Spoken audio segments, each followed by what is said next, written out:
This media is brought to you by Polyscope.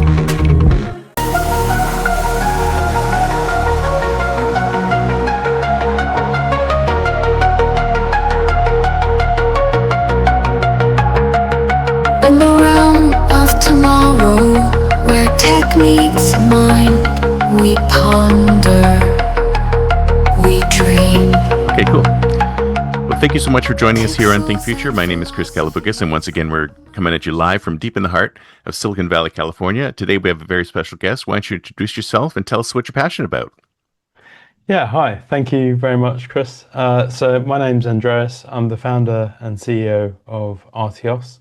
And what we do is we help B2B companies show up in AI search results when their buyers search there.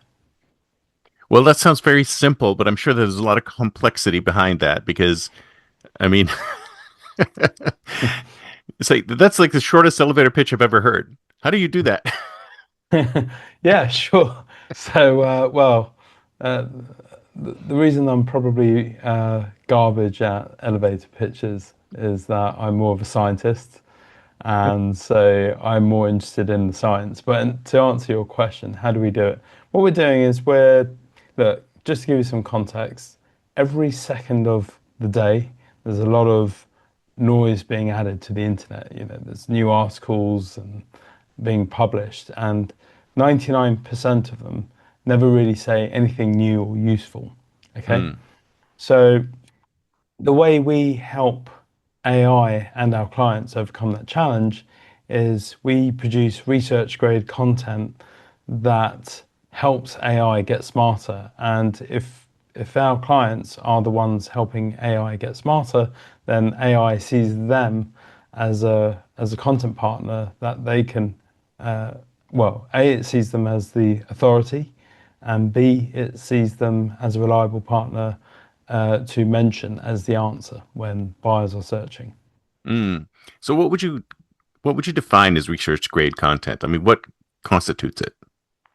Yeah, so research grade content is something that has high information gain. So information gain is something that the world or the internet or AI didn't know before.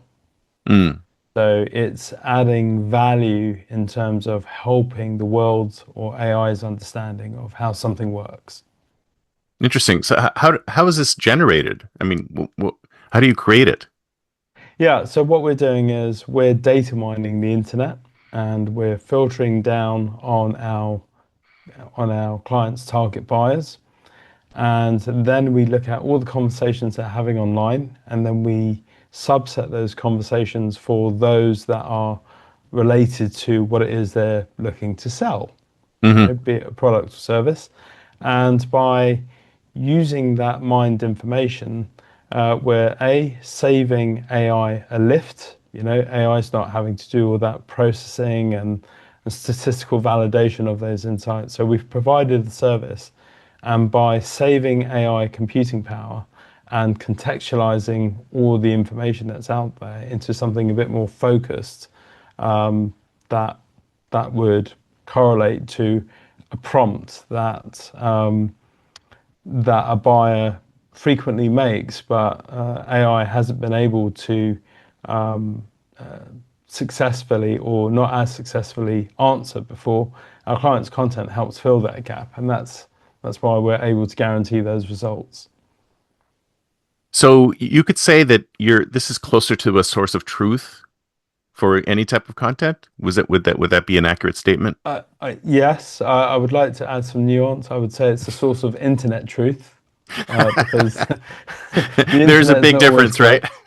Yeah, indeed, there certainly can be. I mean, it's quite predictive, but at the same time, there's quite a bit of nuance. You know, AI generally, it seems like AI is built to a maximization function to make its answers the most acceptable to the highest percentage possible, which is why you're never going to get, outlandish, cutting edge answers from AI. You're going to get what the masses normally expect you to say. Exactly. So, yeah. So you're able to, are able to provide those innovative results as opposed to The generic Yeah, AI well, that's out we there? can tell you what the internet think, but what we encourage our clients to do is to add nuance and add some qualifying comments or statements to sort of say, well, that's what the internet thinks, but actually, as a specialist and as a person who's in the field and has some authority and experience, uh, this is the qualification here, and this is the reason why forums like Reddit are increasingly being labeled as the new frontier because AI is interested in the search for truth. The fact Mm. that on one URL you have disagreeing statements, arguments, counter arguments, but eventually they converge on some consensus, or maybe not, but at least there are different perspectives, which is why Reddit is so popular. Whereas if you took, and nothing against McKinsey or any of those big consulting firms, but if you took any one of those consulting firms, pick any one of those pieces, they are very likely to give you a one-sided view of how they see the world or how they see reality. Whereas with our client pieces, the research grade content tells you what the internet thinks, but it gives you some qualifying statements which can often disagree with what the internet are saying, or at least Mm. provide some additional context. And AI loves that because now you're somewhere between authority, McKinsey, and somewhere between, what the have-nots think, if you like. And it's pretty addictive That's reading a for good way to AI, I describe it. imagine. Indeed. But it's interesting that you would say that Reddit is a source of some kind of source of truth because because it comes back to sort of like the definition of truth, period. Yes. So what is truth other than something that we've all mostly agreed is one way or the other, right? That's what we believe. It's like there's no way you can get to 100%. This is absolute truth because the opinions are layered on top of it. Indeed, we can turn to both science and Greek philosophy. If we turn to science, when you look at statistical testing, it doesn't say, a statistical test doesn't say that this is 100% true. It just says there's for example, a 5% chance that this is likely to reject the null hypothesis. I'm probably phrasing it incorrectly as I'm on the Right. spot, but we talk about how likely it is to be untrue, if you know what Mm. I mean. Whereas going to Greek philosophy, we have the ancient argument of the truth is formed in the mind, Plato, or the truth comes from data, Aristocles or Aristotle. But we all know that the truth is somewhere in the middle. Yeah. And that's exactly what you guys are pulling out. You're pulling out this middle truth. Certainly, yeah, absolutely. So we're trying to we're presenting our clients. We're positioning position we are positioning our clients in a way that they are a reliable content partner that helps AI search for the truth and therefore its users, and that's why our clients get mentioned. But the truth in relation to your client's data, as opposed to just truth in general, right? I would say our clients are more the channel of that data and their own specific viewpoint. After all, why are you in business if you don't Mm. have your own special take or perspective on something? Right, right. So how did you get into this? I mean, what made you decide to do? Are you one of the founders of the company? Yes, I am. So I got into this because about 15 years ago, I got into data science, and back then AI was more primitive in the guise of machine learning. So Hmm. I was learning machine learning and building machine learning model data pipelines, and then I started building machine learning models from scratch. And then that led me into building neural networks, and then I started training neural networks on hundreds of thousands, if not millions of documents. And it was then I realized that the writing was on the wall for traditional search as we know it.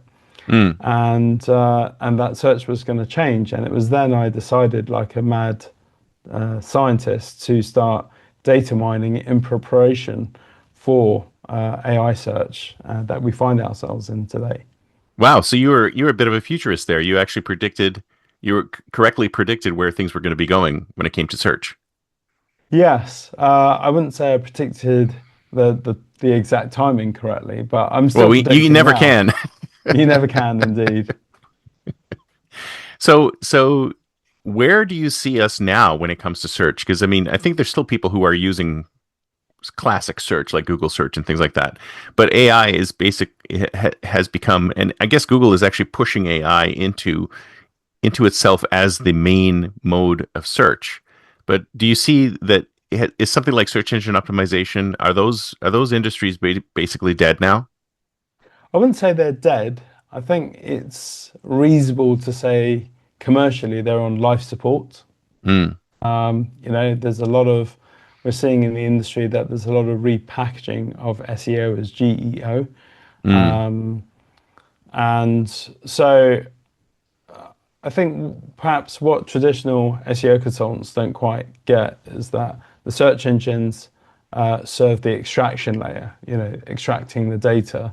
The GEOs serve the transformation layer or the modeling layer, yeah. where you've taken the search, the data and all the content on the web, and now they're modeling it, and that's great. And we also have the load layer, which is the agentic search, and that's where it's kind of all going. We're moving now to agentic search, but I believe there's far more developments in the future that will make all of that seem table stakes by comparison.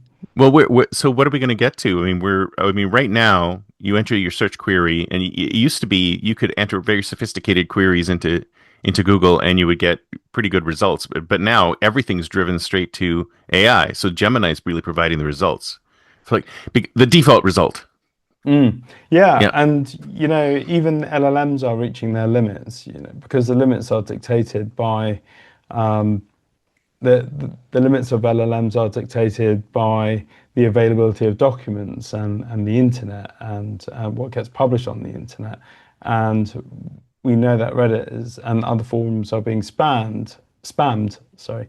So that adds to the limitation. I think what where AI as an industry is turning towards now is large world models where mm, data comes from hardware. Like, just as a very simple example, these Teslas or self-driving cars that we see, where it's taking in data. I think mobile phones will be a big source of that. Obviously, there'll have to be some kind of change with privacy laws or some kind of adjustment, but that's where the next leap of AI will come from, large world models. so you're saying that we're getting to the point where we've actually captured everything, or I nearly? think I think we're near the limit. Yes, I think now I think the next step for AI will be large world models. So that reminds me of this joke that circled around like many years ago about how some like you've reached the end of the internet. Like you're done. It's like Yeah. like you get to a web page and you say, okay, the this is the end of the internet. It's like I can't imagine anything like the end of the internet because it's just continuously growing so quickly. But it sounds like what you're saying is that we are actually getting a handle on the entire thing and all this. Well, yeah. No, sorry to. I got quite excited there. Yeah, I mean, when you think about how, look at a web page. How much has web design advanced, really? Like, if you take the best designs of last year versus the year before, has much really advanced, Yeah, as web design. yeah. Take the internet, what is apart from AI, you know, I think the way I see it is, if you imagine someone who's in a job and they've learned everything they needed to learn to master that job after 10 years, Mm, what is the value after the 11th and the 12th and the 13th and the 14th year, it's Yeah. very What logarithmic. I would argue that most jobs are in around the 2 year range. Like once you get to a 2 year, 2 years into a specific role without any growth, then you've pretty much mastered it, right? I would agree with you. I actually was going to say 2 to 3 years, but I wanted to be generous to those. Depends on the job, obviously. Absolutely. Absolutely. But yeah, I mean, so once we've mastered it, sorry, I didn't know where I was going with that question, but like once we've mastered it, then there's really nothing beyond that other than adding more sensory data to it, like you were saying through phones and things like that. And that would change everything, right? Because it's getting access to things that really are net new to everything. Yes, absolutely. This is where multimodal AI really needs to step up because you don't need whilst the physical devices are collecting the data, AI just needs the video feed, but it Mm. needs to be able to encode it more efficiently because it's already quite energy and computationally expensive to process text, and it's, as I was saying right at the beginning, every second of the day, stuff is being published on the internet and not all of it value adding. So, In fact, most of it is not value adding, I would think, well, right? yes, indeed, yes. But as we Well, as we're seeing, so that begs a question. It's like a lot of this new content that's being published is actually AI generated, right? I mean, there's plenty of people who are fronting themselves as a human being, but really most of what they've created is AI. And sometimes, in many cases, human beings can't tell the difference. But I'm assuming AI is able to tell the difference between something that was AI generated and human generated, or is that also not the that case? no, no, that is the case. I believe I saw an article which showed a patent or patent. I don't know how you say it in the US. It showed It's a patent. Thank you. I believe I saw a patent that Google filed that helped it, that showed or demonstrated how it was using its processes or AI to detect AI formulated content. Mm, I think you would be safe if you were using AI to do the ideation and perhaps the kind of heavy lifting, and then you heavily edited it. I personally can tell the difference. There's these abrupt sentence structures. This is not this. oh It's yeah, a reframe. And obviously the M dashes are a big giveaway, which is a real shame as I like using M dashes. yeah, me too. But it's true. I mean, I can sense it, and it's funny how I think that's sort of a skill because I think there's plenty of people out there who are easily fooled by AI generated content that seems human but isn't really. Yeah, totally. I guess it depends on how much they're paying attention. But one Right. thing I will say is the copy that wins, and AI or non-AI assisted, is the copy that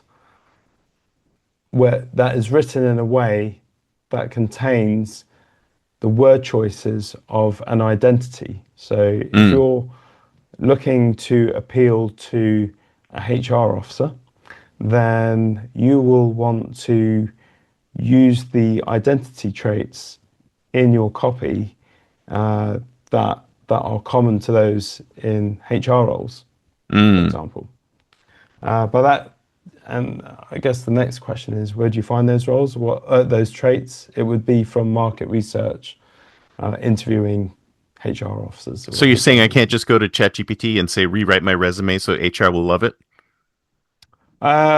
Well, the G in GPT stands for generative. So unfortunately, the G means that it will make it up. Right. According. So you could do it. Your success rate may vary.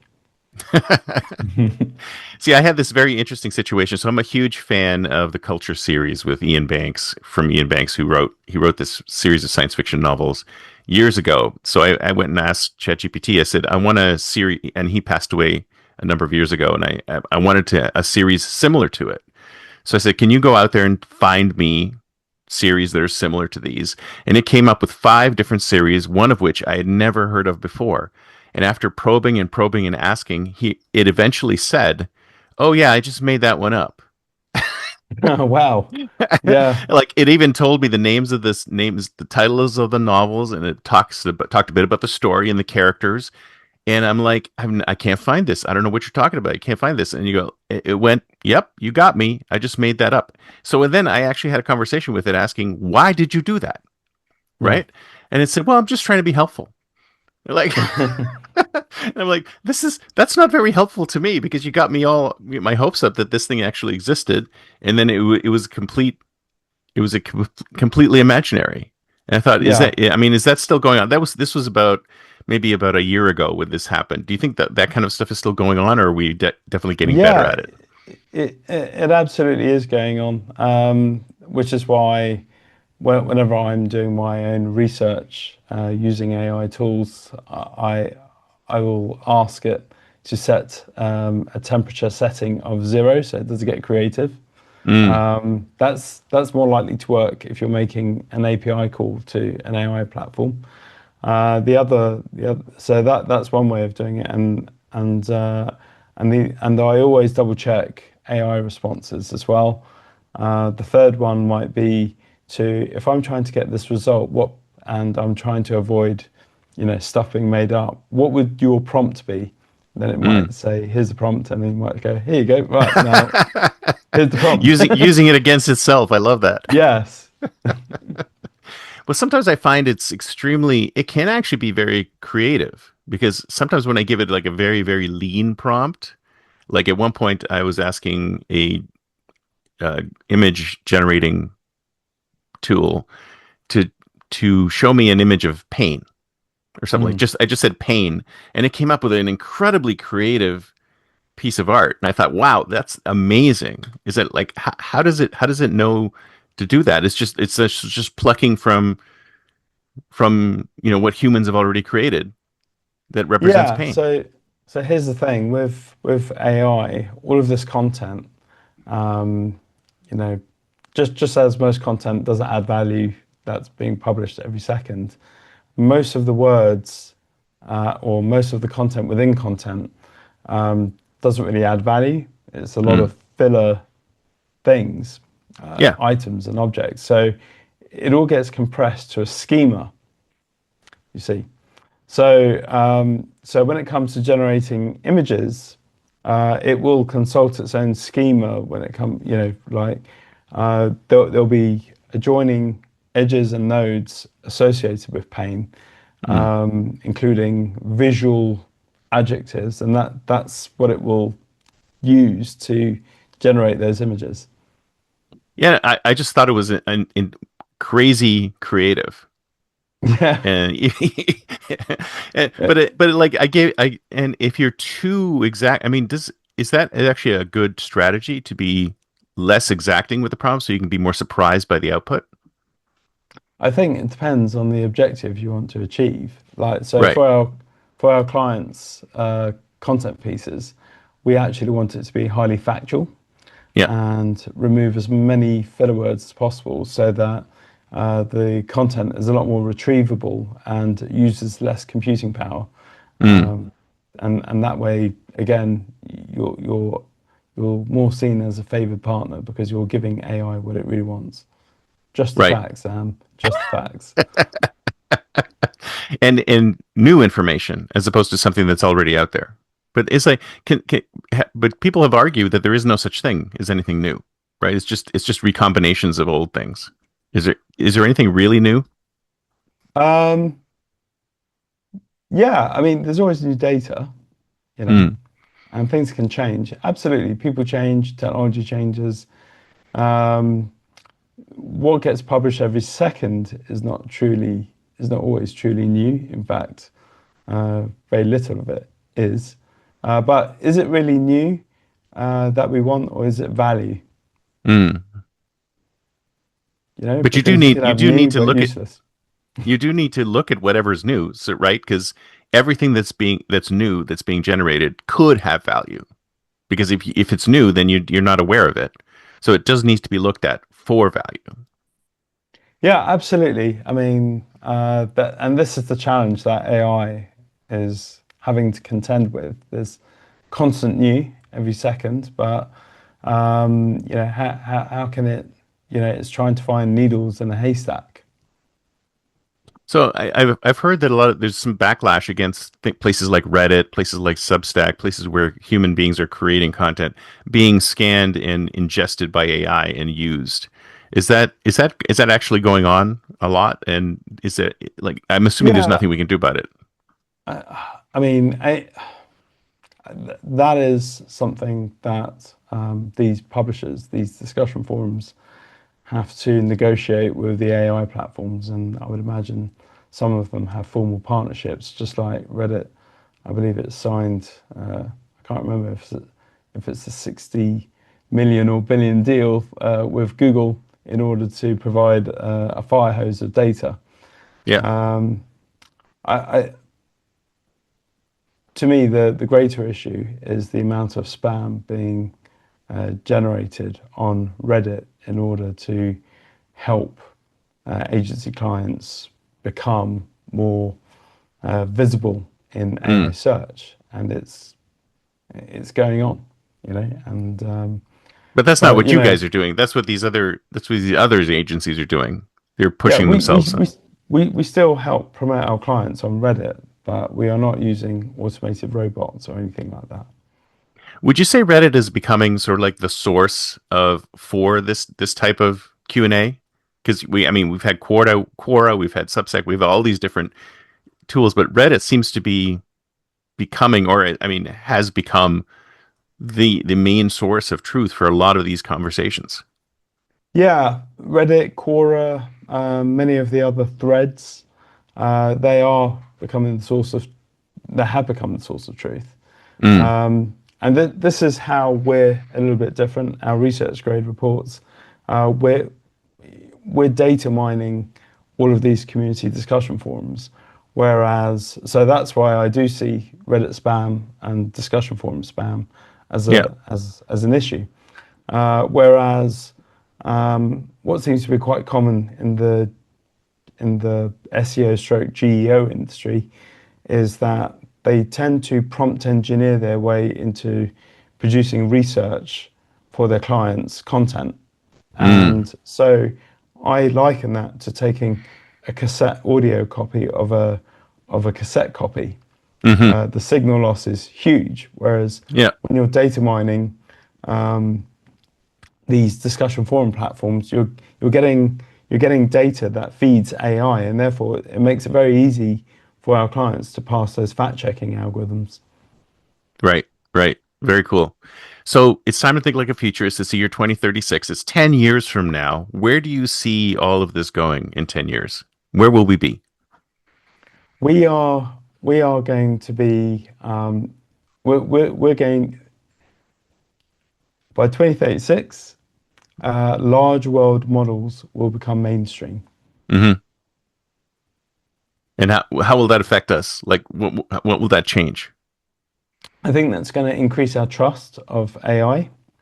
So that means, that there is a bit of skepticism of AI. We know AI makes mistakes and quite catastrophically. We've Hmm. already seen lawsuits being filed against ChatGPT um, for people being told by AI to commit acts such as suicide.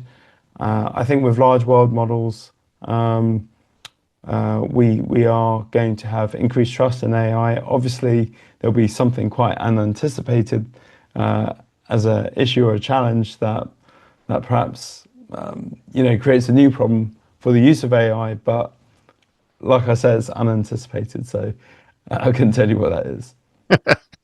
Well, it's interesting you should mention because if you think of a large world model, that's basically just more data, Yeah. right? It's more data than just language. So are we getting to the point? And this is making me think about AGI. Are we getting to the point now with a large world model? We actually have a glimmer of hope that we might actually be getting to AGI because I can't see it happening with LLMs. So it's Yeah, just there's just not enough data. I'd have to agree. Not enough data, limits of data of the data itself from language. I think with large world models, I think we are closer to AGI, but I don't think we'll reach it quite yet. I think what large world models will mean is LLMs have allowed us to create apps out of nowhere. So while there's a lot of marketing noise from people being able to write reams of content thanks to AI, LLMs have also allowed us to create apps, which is why a lot of people are saying SaaS is dead. I think what large world models will allow us to do is to build hardware devices or homemade robotics. Mm-hmm.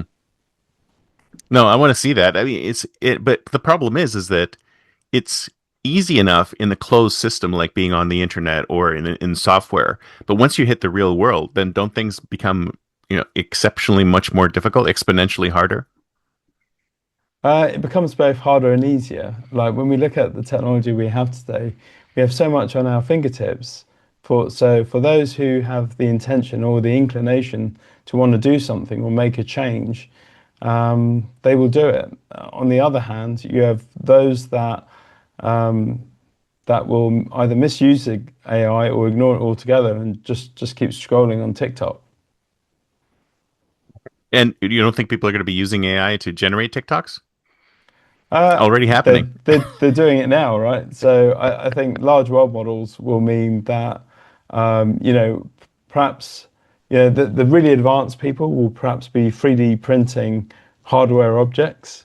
I think the mid level user of large world models will 3D print, not 3D print, but program robots. So you could buy a generic robot unit, and they will write their own programs. Just as one might create projects in Claude as opposed to create an app. App is the really high level user, but creating Claude projects or agents, that will be the mid level user equivalent. So do you think by 2036 we'll actually have robots like Optimus walking among us that are programmable by regular humans? Well, they're around, aren't they? So probably yes. In fact, it will be large world models that allow us to trust Optimus to walk among us. Right. So I don't need to buy a self-driving Tesla. I'll just get Optimus to drive me to wherever I need to go. You could ask Optimus to behave like a horse, put a saddle on Optimus, and then ride your way to work. It could be like carrying me on his back, right? Indeed. That should be fun. Or piggyback. That's right. Piggyback on Optimus to get me to work. Indeed. Maybe you could have Optimus have a desk at the back of its skull so you can work while you're getting a ride. I love it. And Optimus can give you an internet connection while you're at it. That's right. It'll be a hotspot. Yeah. I love it. Well, thank you so much. This has been great. So if someone wants to get in touch with you, what's the best way? The best way, what they can do is either find me on LinkedIn or go to my website, artios.io, artios.io. Excellent. Well, I'll put all the links in the show notes so people go directly to you. Thank you so much. This has been great. Thank you so much. Cheers. Talk to you Chris. later. Bye-bye.